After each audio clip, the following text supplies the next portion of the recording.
Үндэсний үйлдвэрлэгч Монгол Азалт компани нийгмийн үүрэг ухамсарласан олон үйл ажиллагаа зохион байгуулдаг. Харин энэ удаад хэд захин орчинд азтан шалгаруулж 2,200,000 төгрөгийн үн бүхий дулаалгын материалыг авах эрхийн бичгийг гартуул өглөө. Энэ удаагийн уралдаанд 4,000 гаруй хүн оролцсноос Сэлэн аймгийн Мандал сумын иргэн Төвшин Заяа азтнаар тодорсон байна. Ийхүү азтнаар шалгарсан Төвшин Заяаг Монгол Азалт компани үйлдвэртэй танилцууллаа. Заяа азтангаа үйлдвэрийн үйл ажиллагаа хэрхэн яаж энэ чулуун үн дулаан тусгаарлагч материал Монгол улсад үйлдвэрлэдэг тухай танилцуулъя гэд үйлдвэр дээрээ хүрэлцэн иргээ урьсан байна. Өнөөдөр ирсэнд баярлалаа. Facebook уралдаанд 6 сарын 19-нд зарлагдсан нэг шалгаруулна гэдэг хэлжсэн. Тэгэхэд шеэр хийгээд лайк дараад 3 найзгаа миш хийгээл тэгсэн чинь харин юм хийсэн жил тодорцсон байсан шүү. Саяхан мэдсэн үү те? Үгүй 6 сарынхаа 20-нд мэдээд над руу мессеж хийсэн.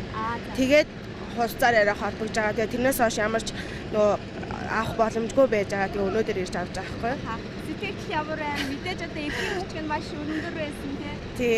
6-7 гэдэг чинь айгүй том байшин шүү дээ. Тэгээ бүхэл бүтэн дулаалга гэхээр чинь нэлээд хэмжээний юу болчиход байгаа байхгүй юу?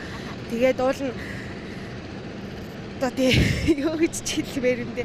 Азтаад айгүйх баярлж байна л да. Монгол Азалт компани 2 дахь азтангаар 4,000 хүмүүс дундаас шалгарсан 1-р баяр хүргэе 2,200,000 төгрөгийн дулаалгын материалын эрх олгож байна.